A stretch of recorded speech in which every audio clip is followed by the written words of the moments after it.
Explain about docker network types. இது கொஞ்சம் அட்வான்ஸ்டான கேள்வி. பட் கண்டிப்பா நான் உங்களுக்கு ஆன்சர் பண்றேன்.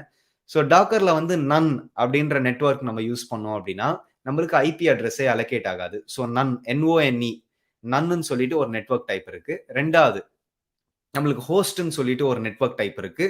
ஹோஸ்ட் நெட்வொர்க்கிங்ல நம்ம ஒரு கண்டெய்னர் ரன் பண்ணோம் அப்படின்னா, it is running on the host நெட்வொர்க்ன்ற மாதிரி. ஸோ அதுல என்ன ஆகும் அப்படின்னா, நம்ம வந்து ஒரு போர்ட்ட நம்ம வந்து எக்ஸ்போஸ் பண்ணச்சு, நம்மளுக்கு வந்து அந்த ஹோஸ்ட்ல அந்த போர்ட் வந்து ஃபிக்ஸ் ஆயிடும். ஸோ அதனால வந்து நம்மளால வந்து இன்னொரு கண்டெய்னர அதே போர்ட்ல நம்மளால வந்து மேப் பண்ண முடியாது.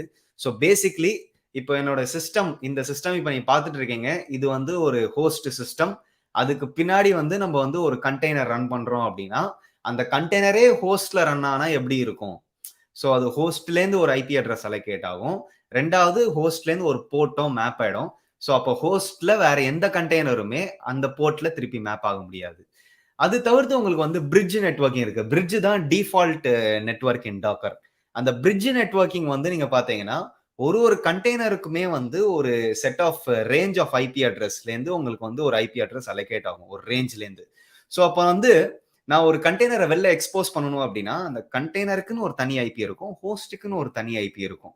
ஓகேங்களா? ஸோ இது வந்து பிரிட்ஜ் நெட்வொர்க்கிங் ஏன் டிஃபால்ட்டா வச்சிருக்காங்க அப்படின்னா, அது மோர் அட்வான்டேஜஸ்.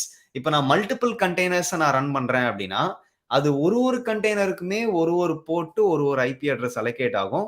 அத நான் ஹோஸ்ட்ல என்ன போர்ட்ல நான் மேப் பண்ணணும் அப்படின்றது அது என்னோட இஷ்டம். இல்ல நான் இப்ப இன்னைக்கு காமிச்ச மாதிரி டைனமிக் போர்ட் மேப்பிங் நம்ம பண்ணலாம். ஸோ பிரிட்ஜ் நெட்வொர்க் தான் டிஃபால்ட் நெட்வொர்க். ஸோ அது தவிர்த்து உங்களுக்கு வந்து ஹோஸ்ட் நெட்வொர்க்கிங் இருக்கு. அது தவிர்த்து உங்களுக்கு வந்து என்ஓஎன்இன்னு ஒண்ணு இருக்கு. இது தவிர்த்து நீங்க வந்து ஒரு கிளஸ்டர்ட் ஆஃப் டாக்கர் மெஷின்ஸ். இப்ப நான் வந்து 1, 2, 3 டாக்கர் மெஷின் வச்சிருக்கேன் அப்படின்னா, அத நான் ஒரு கிளஸ்டரா மாத்துறேன் அப்படின்னா, அது வந்து ஸ்வார்ம் மோட் அப்படின்னு சொல்லுவாங்க. அந்த ஸ்வார்ம் மோட்ல வேற ஒரு டைப் ஆஃப் நெட்வொர்க்கிங் வந்து உங்களுக்கு எனேபிள் ஆகும். ஓகேங்களா? ஸோ இத பத்தி நீங்க படிக்கிறது வந்து ரொம்ப சிம்பிள். நீங்க ஜஸ்ட் டாக்கரோட அஃபிஷியல் டாக்குமெண்டேஷன்லயே ரொம்ப பியூட்டிஃபுல்லா ஒரு டயகிராம் இருக்கு. அத வச்சே நீங்க பார்த்துடலாம். ஸோ பிரிட்ஜ் நெட்வொர்க்கிங் தான் டிஃபால்ட்னு நினைச்சுக்கோங்க. அந்த பிரிட்ஜ் நெட்வொர்க்கிங்ல இப்போ மல்டிபிள் கண்டெய்னர்ஸ் ரன் பண்றேன்னா, அந்த கண்டெய்னருக்குன்னே ஒரு தனி நெட்வொர்க்கிங் இருக்கும். ஹோஸ்ட்டுக்குன்னு ஒரு தனி நெட்வொர்க்கிங் இருக்கும்.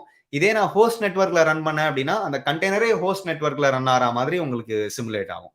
இது தவிர்த்து நன்னுன்றது நெட்வொர்க்கிங்கே இருக்காது. ஓகேங்களா? ஸோ அடுத்தது வந்து சங்கர் நாராயணன் ஒரு கேள்வி கேட்டிருக்காரு.